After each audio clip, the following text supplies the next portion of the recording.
everyone. I'm so glad you decided to join us for another episode of the ResearchWorks podcast. Yes, welcome back, everyone. Happy to have you here again.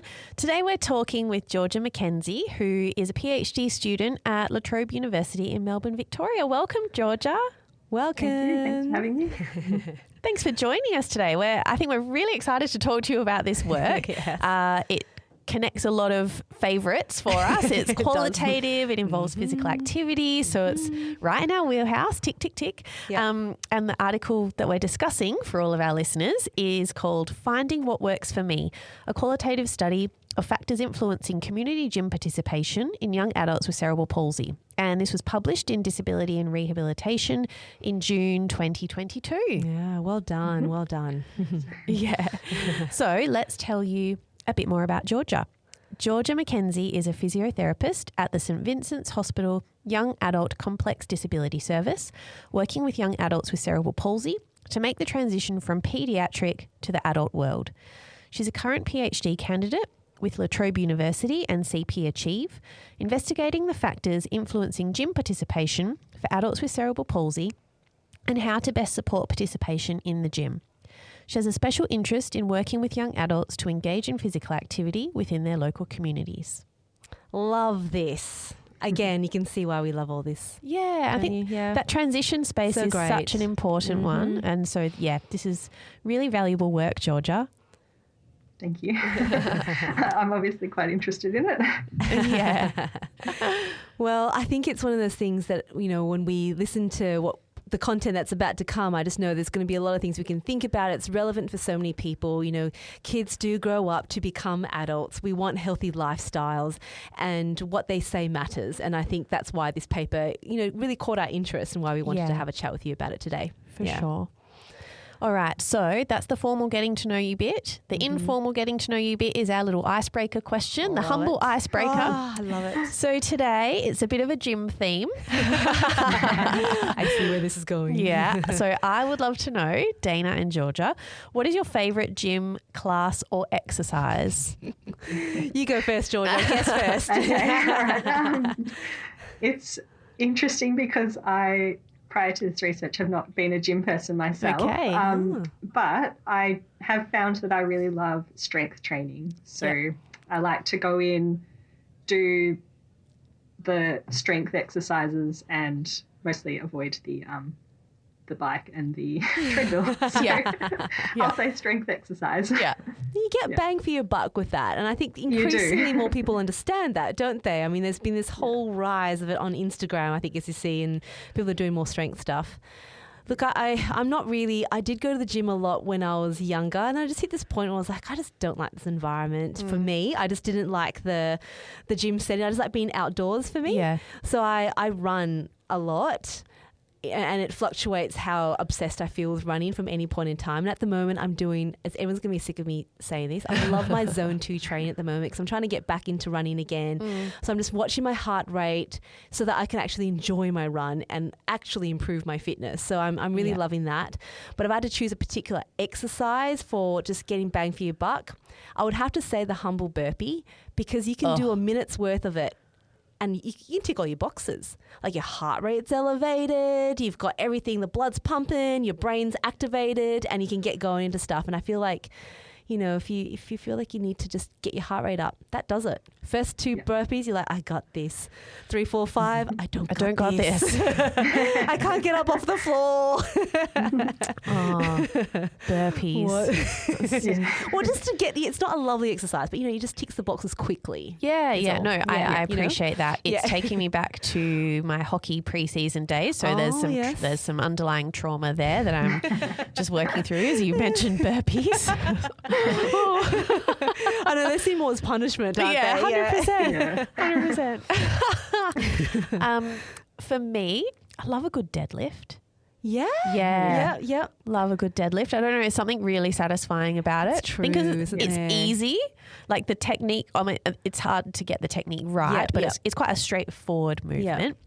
But I went to one spin class. I've been to one spin class in my life. Yeah. And I actually despite being on a bike, which I don't like so much, I really enjoyed the enthusiasm that everyone, like I think everyone who's at a spin class is really buying into the spin class vibe. So that was really fun for me. Okay, I think that's fun. I think that'd be really cool. Yeah. You know, what I'd love to say, I'm just going to add this in, not that I'm just going to try to take over this clip at all, but I wish I could say my favourite exercise was a pull-up. I really want to be able to do an aspirational exercise. It's aspirational, and I see it. And look, one of your PhD supervisors I know can just nail these. So Claire can if do you're listening. These. Oh my gosh. And I just want to do one. And me too. It's like a life goal. Right. Just one. Yes, and I feel like all you need is one. Because if you were ever like hanging over the edge of a cliff and you need to save yourself, right now I couldn't. I just have to fall. Whereas if I could just do one pull-up, I could save myself. I feel like it's survival. I've done one once. Have you? Well, but I had a caveat. I had the big elastic support band under me, though. pushing my legs up. So it was satisfying to do it. Yeah. Couldn't do it without the band, but so if I was on the cliff, I'd need the band. Someone give me a boost. Yeah. So just a note from the producer's desk. Yes. Oh, what are you guys doing when you're hanging off the side of cliffs? What was Tom Cruise doing when he was hanging off the side of a cliff? It's always in the movies somehow. That's right. That's right. You never know when you're in a circumstance where like the bridge gives way, you fling yourself over to the edge, you hang over the edge, and you're like, I just got to pull myself up. Yeah, or even just to get out of the pool. I hear you. And you got to pick your moment sometimes. Thanks for chiming in on that one. Yeah, thanks, Ed. Shall we get into this paper? Let's do it. Okay. Enough aspirational exercises. Let's get into it. I could go on about that, I'm sure. Okay, so the aim of this paper is to understand the factors influencing participation in community-based gym exercise for young adults with cerebral palsy. In this qualitative study, the team used semi-structured interviews for 39 young adults with cerebral palsy aged between 15 and 30 years, with GMFCS levels 1 through to 5, following a peer-supported gym-based exercise program called FitSkills. With the overarching theme being finding what works for me, young adults identified 4 interrelated themes that influence whether gym participation worked for them or not. This includes psychological factors, social participation, context, organisational and logistical support and cost. Thank you for that summary, Dana. You're very welcome. All right, Georgia, let's set the scene a little bit. Can you tell us what we know currently about inactivity and condition sequelae in people with cerebral palsy? Because I feel like this is, important context for the topic that we're going to get into today. Yeah, definitely. And I guess the first point to make would be that CP itself is not a progressive condition, but what we do tend to notice in adulthood is that there is a decline in function as this group age. So particularly, I guess, in that GMFCS 2 to 4 kind of range where they might start to use gait aids or start to use a wheelchair later in their life. And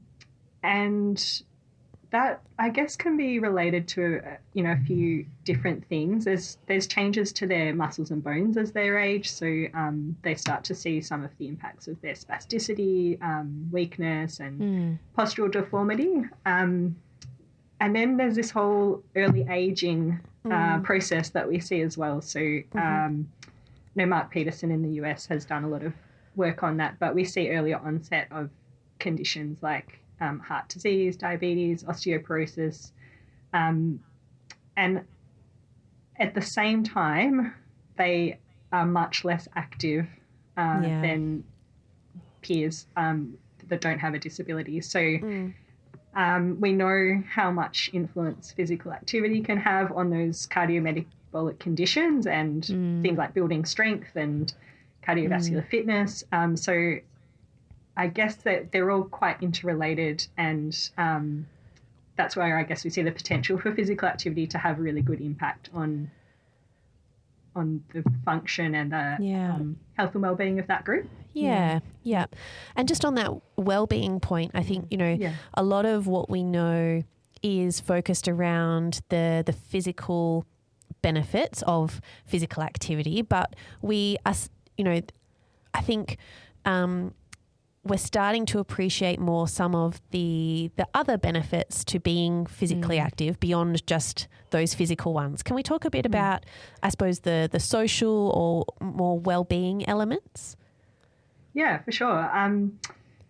So I think it's happening more in the mainstream world. So definitely in physical activity literature more generally, there's recognition of the mental health benefits of participating regularly in exercise. And I think in the mental health field as well, it's becoming more of a part of treatment, like mental health treatment. And it's starting to be recognised in the recreation industry as well, like in their promotion of their health promotion. But I think for people with physical disabilities, we definitely, in terms of the literature, we still tend to have quite a focus on the physical outcomes of any interventions for that group. And so we don't actually really know a lot about how physical activity impacts mental health and wellbeing for people with disabilities.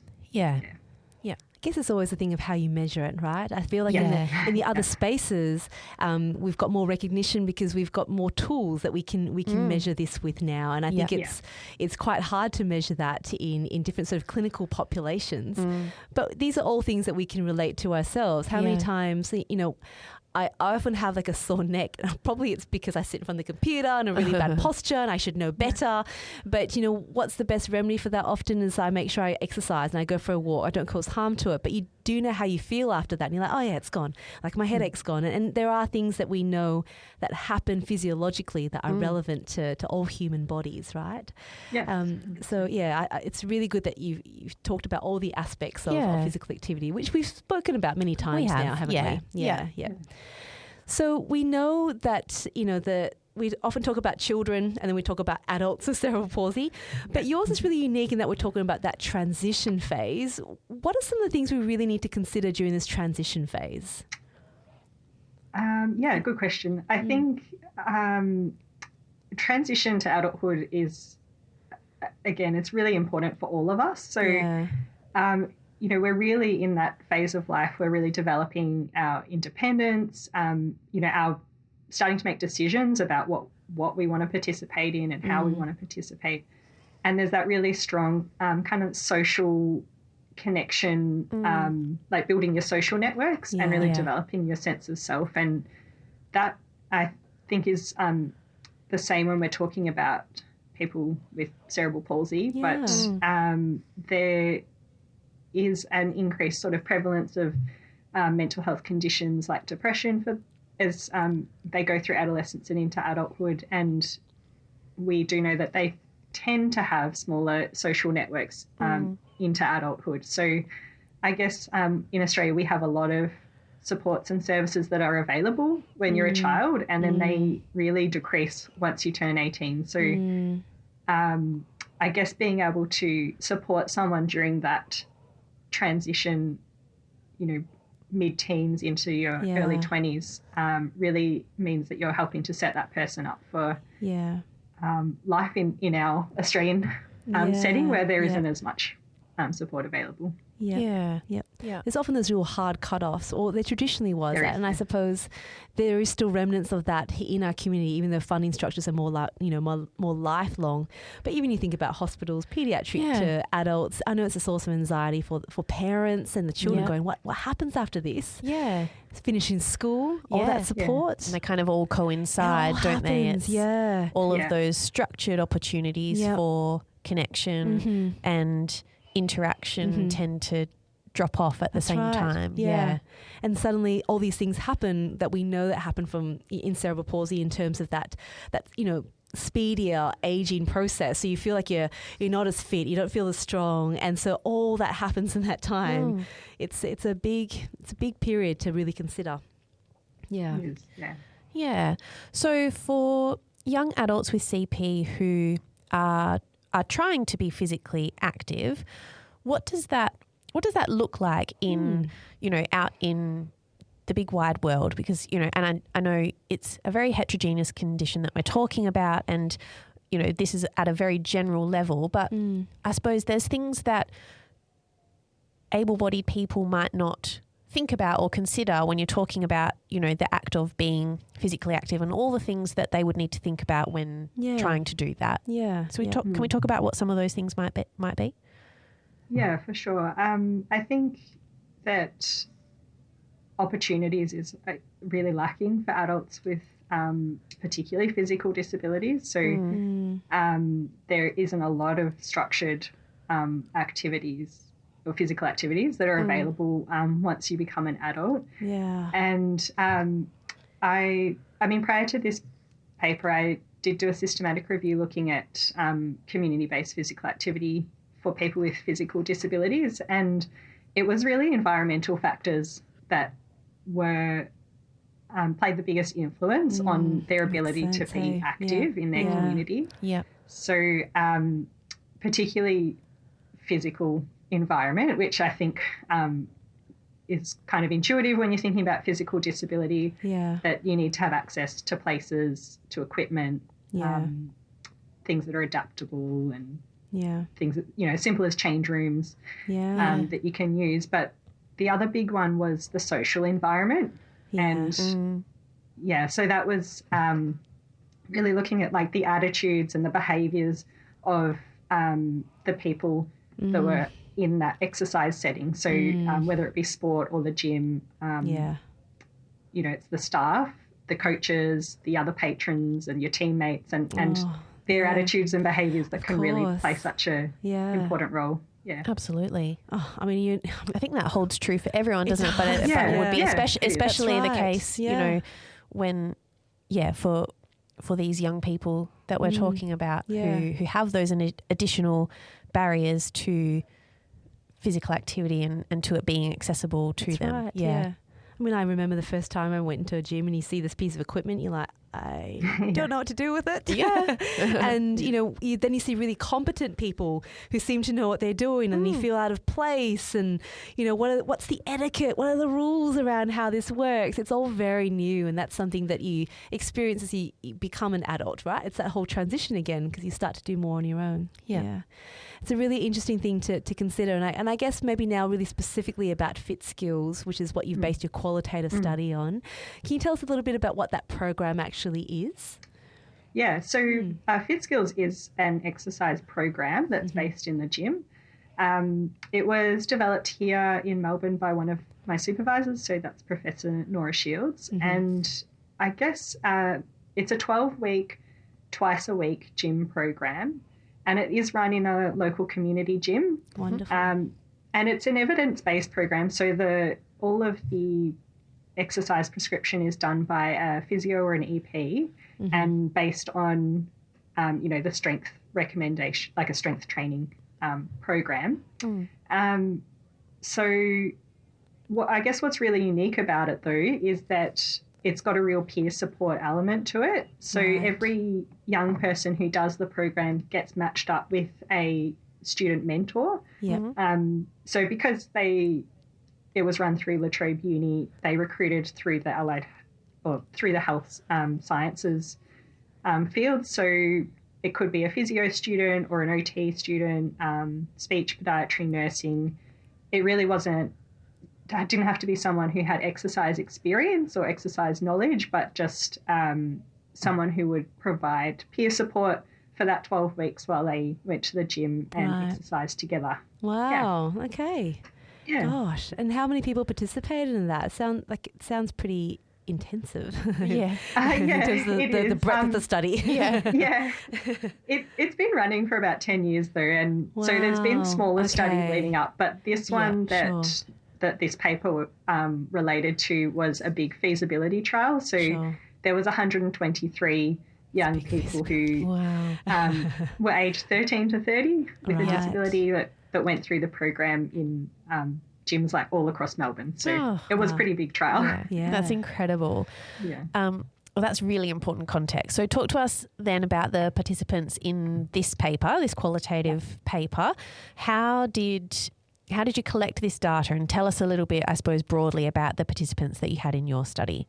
Yeah, so I was looking at 15 to 30 years old, so focusing more on that late teens and that transition phase into adulthood, and cerebral palsy. So that was the particular group that I was interested in. It was a qualitative study, so we were really looking to see what their experiences were with the program. There was other outcome measures and things that were done that formed part of other papers, but this one was really about their experiences exercising in the gym. Yeah.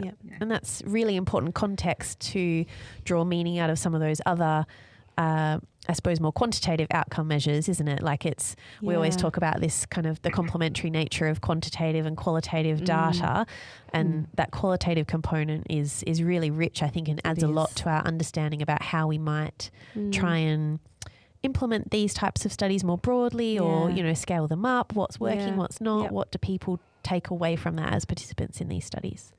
So much great information and all of that. And I guess that's the value of what it is that we're about to talk about in terms of the results, hey? Okay, so your overarching theme in terms of results was finding what works for me.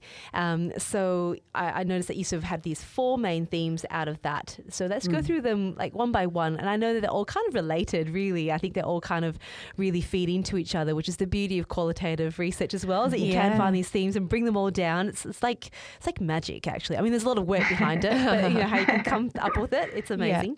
So the first one, let's talk about the psychological factors. Talk more about what you actually found there. So, I mean, we talked before about that there is that focus on physical benefits at the moment. But what I will say is that a lot of the participants, they did talk about physical motivators for joining, and they did talk about physical outcomes, but the way that they really talked about it was related to things like their confidence, their in the gym environment, or in their daily other daily activities like school and work.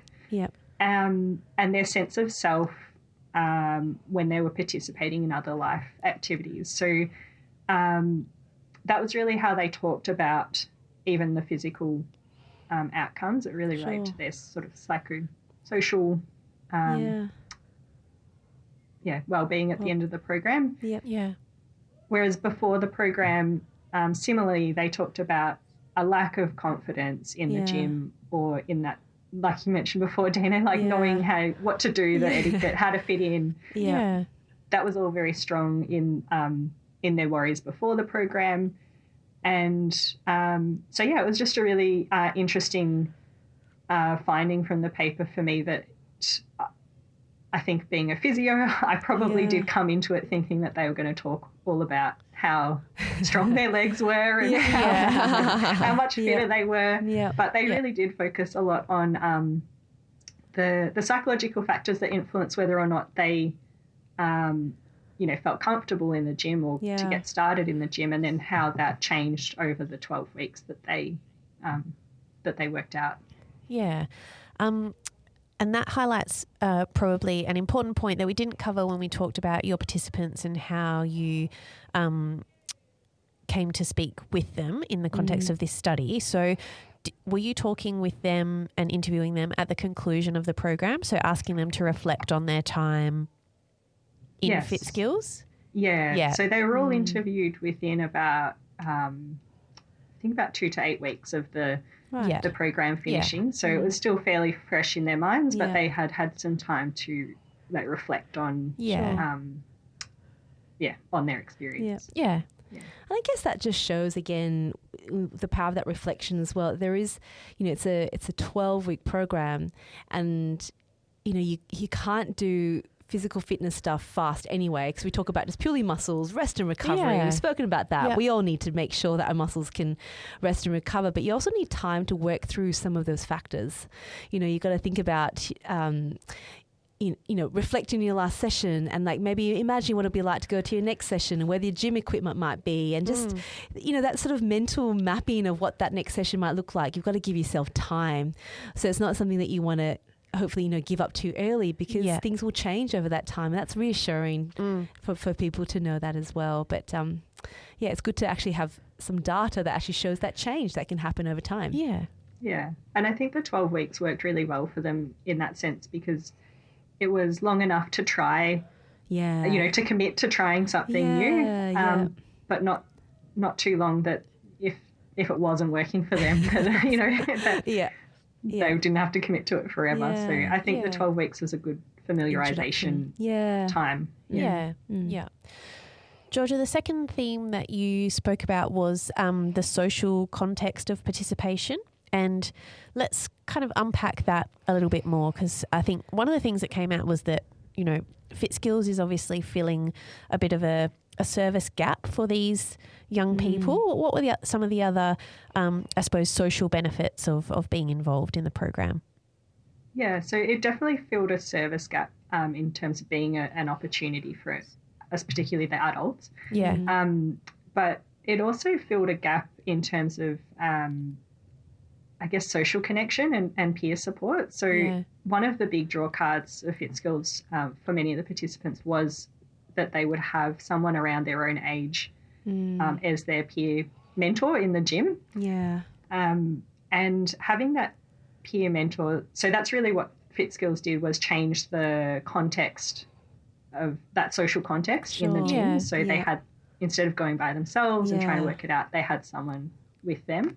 Yeah. And, if we talk about like attendance and involvement being those really two aspects of participation, the peer mentor really helped with both. So it was incentive to get to the gym and meet their buddy, and also and then exercising alongside them really helped them with the involvement part of participation. So feeling like they belonged there, and learning together and just working things out together, because the buddy didn't necessarily have that exercise experience either. So they were both working out how to exercise in the gym starting together. from the same point together, which is nice. I love that, working together. Yeah. And, when you talk about the attendance and the involvement, I think, from an attendance point of view, having that peer buddy to have to show up for each session adds that level of accountability, doesn't it? Like I'm just thinking about when I tell my friend I'm going to a Pilates class, then I feel like,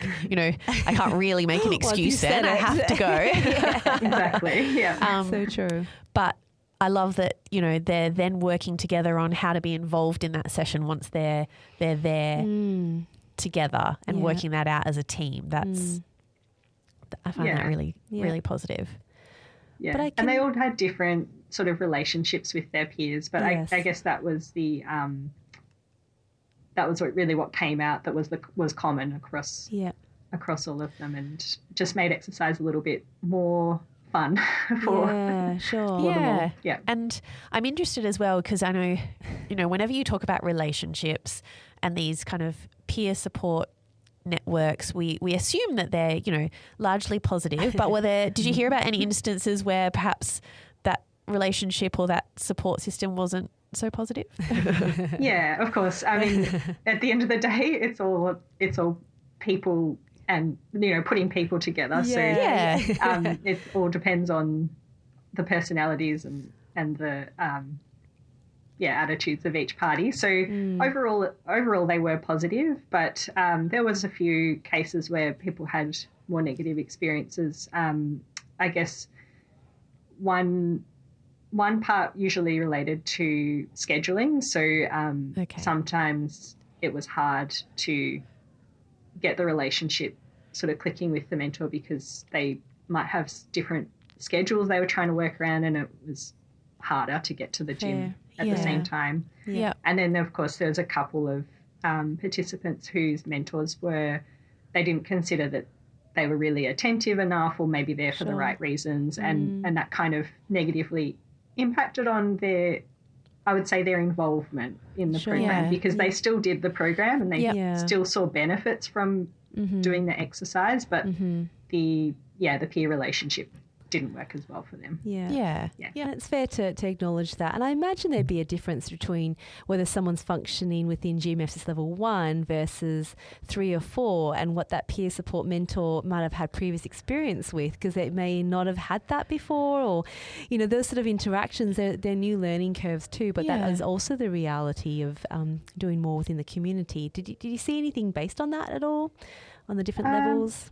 I don't think it was particularly based on the GMFCS levels. All of the mentors do go through sort of a bit of a training program. So it might be new to them to interact with people with disability, but they do have a bit of sort of base knowledge that they get through the training program. It really... it wasn't so much related to the mobility level. I think it was more related to their attitude towards, I guess, their role in the program and their motivation. So,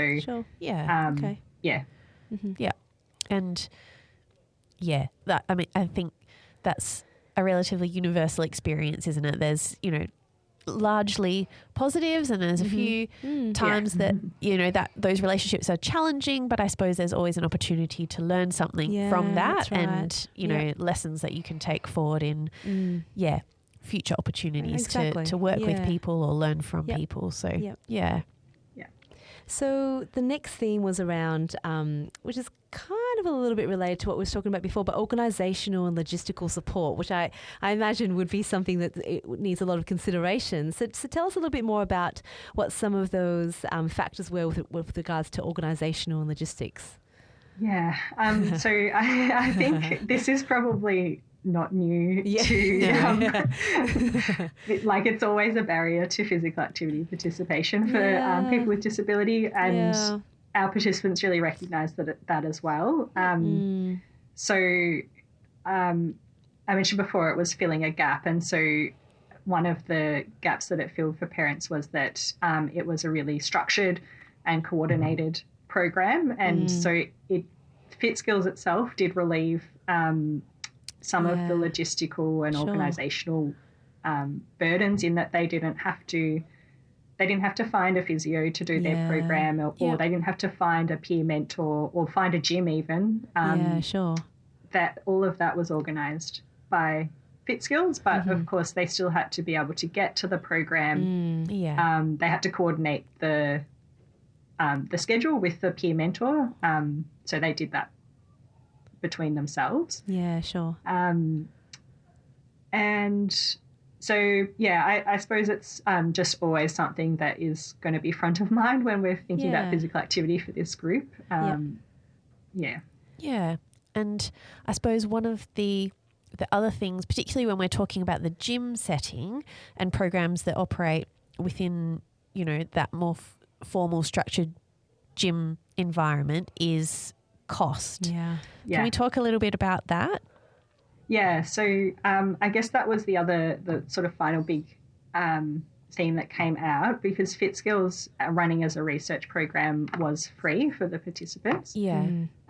So cost always comes up as a big barrier for physical activity participation, and so that was one attraction of the program. But FitSkills itself, it does run as a fee for service program in the real world.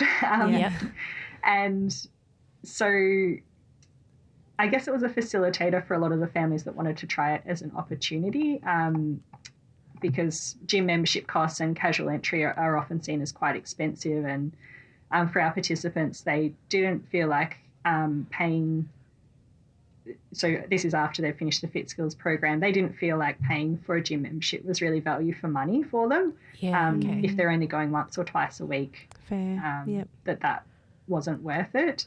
And then they also have to obviously pay for the additional things that relate to their disability, like getting to the gym if they can't get there themselves, and also a support worker if they need a support worker to come and assist them with personal care or transport. I mean, there's a lot of things to consider, isn't there? I mean, that's why we are that's why teams of researchers are working to try to find ways to break down those barriers, because we know there are these barriers, and cost is one of them. And we know that we're so fortunate in Australia to have the National Disability Insurance Scheme, the NDIS.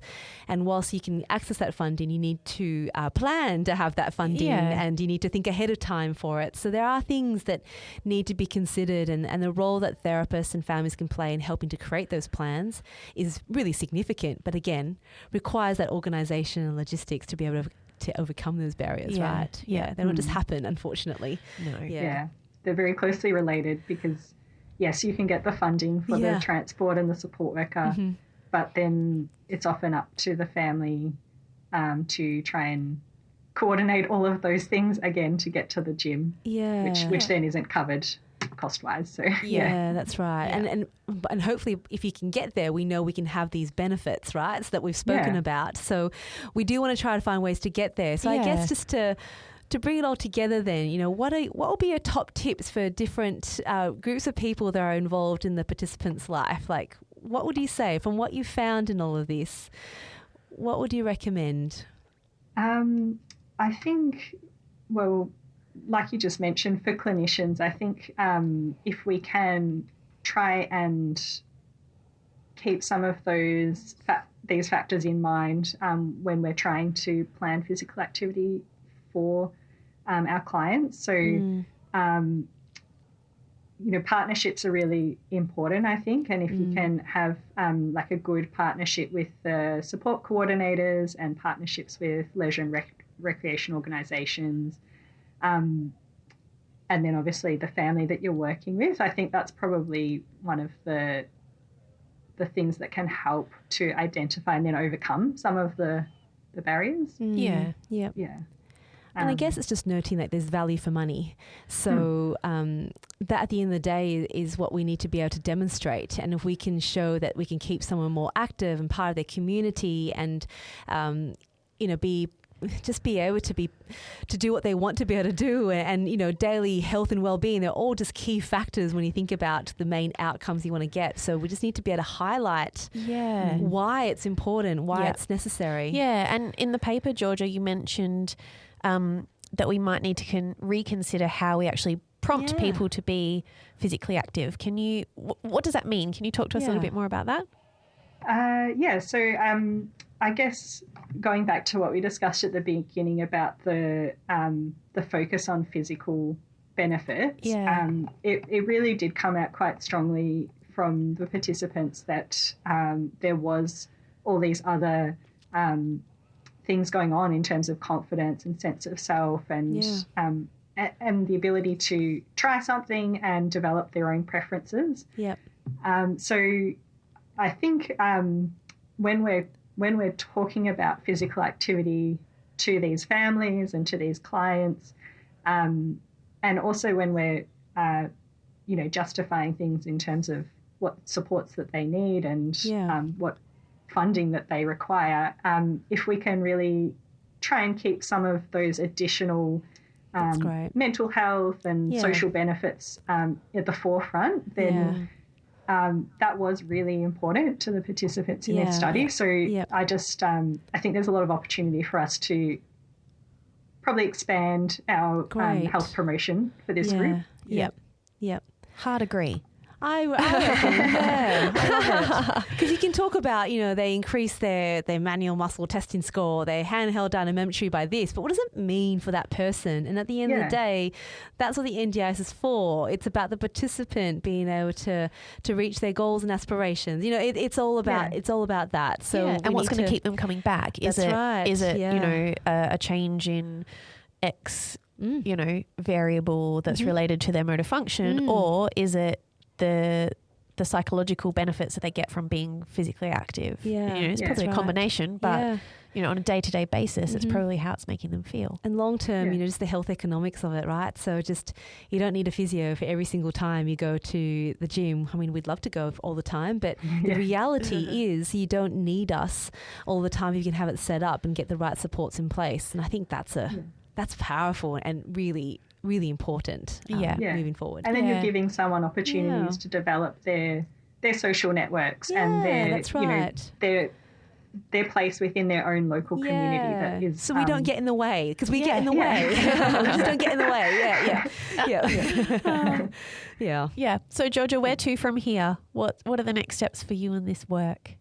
Yeah, I'm glad you asked that question. I'm obviously doing my PhD studies in this area, so I'm hoping to finish up at the end of the year. Fabulous.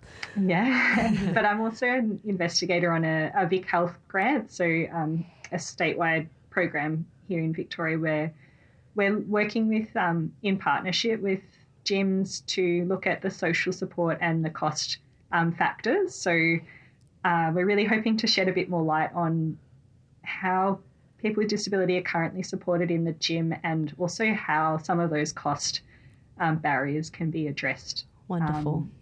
So hopefully there'll be some really practical and useful information that comes out of that. And being a clinician, we always just want really practical, useful strategies and tips and things for our practice. So that's really my aim from my work, is to hopefully have some good. It's great translation. Yeah, it's really exciting. Useful things. Yeah, that's wonderful. Oh, that's really exciting, and that's definitely you've got we're 100% behind it. It's not you needed us to be behind it, but we love it. We're advocates. Absolutely. Well, Georgia, thank you so much for going through that paper. We're not done yet. We thought we'd just bring back the Tell It to Ed segment for this, because I think there'll be some great things that we can talk about from it. So for all of our listeners, here we go. Tell It to Ed. Ed, as you know, is our producer. He doesn't have a background in child health, but he has been listening. He's been taking notes, I'm sure. So this is a great opportunity, Georgia, for you to summarise your work in about 60 seconds or so to someone who isn't a researcher or a clinician. And Ed, in turn, will have time for a question. So, Georgia, take it away to Ed. Okay. Hi, Ed. So in this study, I interviewed 39 young adults with CP about their experiences exercising in the gym for 12 weeks with a peer mentor who was their gym buddy. We found some really interesting findings relating to how it influenced their confidence, their sense of self, their mood, and their self-efficacy. And the reason that is really interesting to us as researchers is because we often associate physical activity with physical improvement benefits for people with disability, and it was really the social involvement and the psychological health that were talked about the most by this group. So yes, this paper gives us some valuable information for how we can try and engage with young people. Lovely. Well done, Georgia. Well done. I don't know how long that was. That was very good. Perfect. Yeah. That was very good. All right, Ed, it's your turn for a question. Well, I really love this. I love the whole gym and fitness thing, and it's been a few years since I've been at the gym, but I do remember my time at the gym and how impactful it was in terms of physical fitness and how I felt, and the people that I went to the gym with. This episode's been great, and I think you've covered pretty much all of the topics that I might have asked a question on. So I guess my question is probably in relation to the translation of this and where this is kind of going. And there is this sense that the gym industry is very unregulated. It doesn't have a lot of regulation. So this is why this is a layman's segment. So I guess my question is about what kind of policies can be put in place by governments or funding bodies that can kind of help make gyms more accessible and kind of add these types of programs. And is there something on the horizon? Is there something that is not known about by the general populace, like people like myself? Or do we have a plan to kind of help integrate these kind of things into society and community as a whole? Good question, Georgia. That is a great question.